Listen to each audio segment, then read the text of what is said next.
Judul berita, misalkan redam kesan angker, Jokowi bergaya santai dengan sneaker.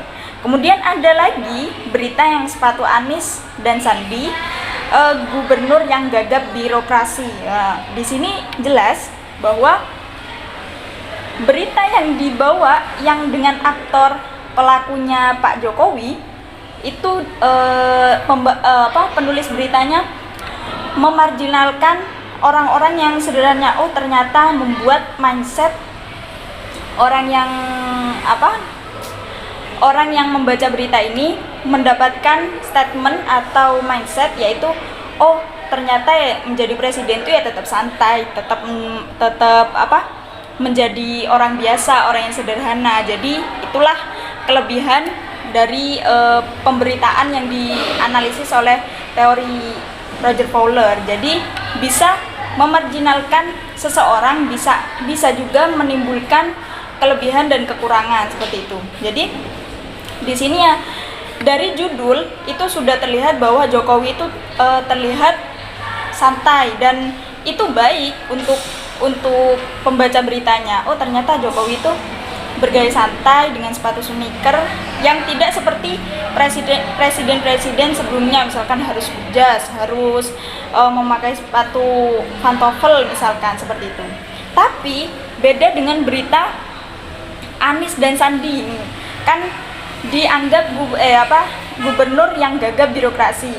Karena apa? Padahal sama-sama menggunakan sneaker ya, tapi dalam judulnya ini memang si penulis berita mungkin tidak menyukai satu kelompok atau satu orang yang dimaksudkan dengan membuat judul yang agar pembaca berita itu tidak menyukai dia. Ternyata gubernur sudah jadi gubernur kok tetap pakai sepatu seperti itu. Padahal kalau Pak Jokowi malah presiden, malah dipuji seperti itu dari judulnya. Nah, ini yang dimaksud memarginalkan analisis berita yang sesuai dengan teorinya Roger Fowler. Seperti itu. Untuk teori Roger Fowler ini kan ada dua, kosakata dan struktur bahasa. Kemudian kosakata itu ada membatasi pandangan, pertarungan wacana, klasifikasi, memarginalkan kelompok atau seseorang tertentu. Itu bisa dianalisis satu persatu atau bisa juga dianalisis dengan kesemuanya. Jadi mungkin ada satu berita yang dianalisis sesuai pemarginalan misalkan, atau satu berita dianalisis secara klasifikasi atau pertarungan wacana seperti itu. Jadi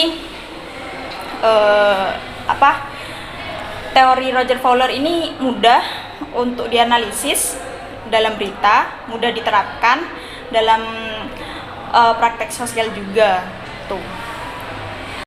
Kemudian yang sebelumnya sudah dijelaskan contoh teori Roger Fowler yang menganalisis teks berita ya dalam praktek sosial atau dalam TV-TV.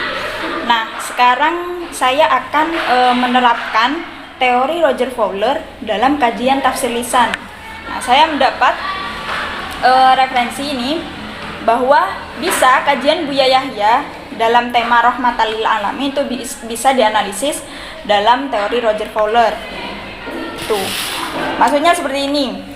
Kajian Buya Yahya yang Rahmatan lil Alamin itu, jika dengan melihat kata yang digunakan dalam bahasa semua agama adalah sama, Rahmatan lil Alamin, maka dalam bahasan ini kita terlebih dahulu siapa yang berbicara, dengan irama seperti apa, ekspresinya seperti apa, terus agamanya apa yang membuat pendapat semua agama adalah sama itu. Ini menurut Buya Yahya. Kemudian padahal kenyataannya jelaslah berbeda dari sudut pandang manapun, jelas tidak bisa agama disama-samakan. Karena setiap agama itu pasti memiliki perbedaannya masing-masing, tradisi, adat, dan persamaan, mungkin persamaan yang umum, tapi perbedaannya sangat jelas. Meskipun secara universal Tuhan beri rahmatnya kepada seluruh makhluknya, tidak pandang agama apapun, mati atau hidup pun semua mendapat rahmatnya, yaitu ini termasuk dalam statement yang mengatakan orang yang mengatakan semua agama adalah sama, yaitu rahmatan lil alamin. Tapi nggak semua agama juga bisa dikatakan rahmatan lil alamin seperti itu.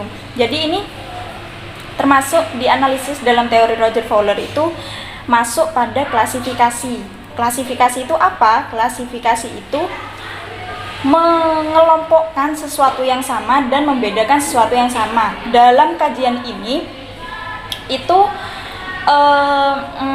semua agama adalah sama, padahal di dalamnya itu ada yang berbeda. Jadi bisa semua agama selain agama Islam mengatakan bahwa agamanya adalah rahmatan lil alamin, padahal menurut kita sebagai umat Islam berkeyakinan Allah adalah Tuhan kita, itu yang mengatakan ya hanya agama Islam yang menyembah Allah yang yang rahmatan lil alamin seperti itu. Jadi di sini mungkin kesamaannya semua agama adalah sama. Semua agama adalah diajarkan untuk berbuat baik kepada yang lain, kepada makhluk lain atau seperti itu. Nah, itu Islam juga diajarkan seperti itu, agama lain juga diajarkan seperti itu. Tapi untuk keyakinan bahwa agama Islam juga sholat, agama Kristen juga sholat, nah itu beda, itu boleh dibedakan. Jadi ini tergantung yang berbicara ya, yang berargumen bahwa semua agama adalah sama, yaitu rahmatan lil alamin seperti itu.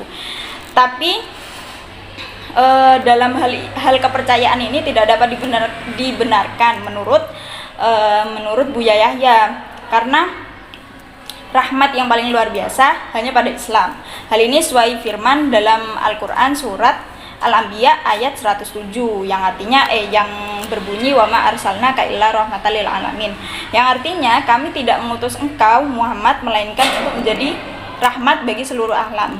Jadi dalam kitab Al-Quran itu jelas bahwa Nabi Muhammad itu memang diutus untuk menjadi nabi yang rahmatan lil alamin, bukan Nabi Isa atau Nabi Musa atau Nabi Zabur yang juga mempunyai mushaf atau kitab yang diwahyukan oleh Allah.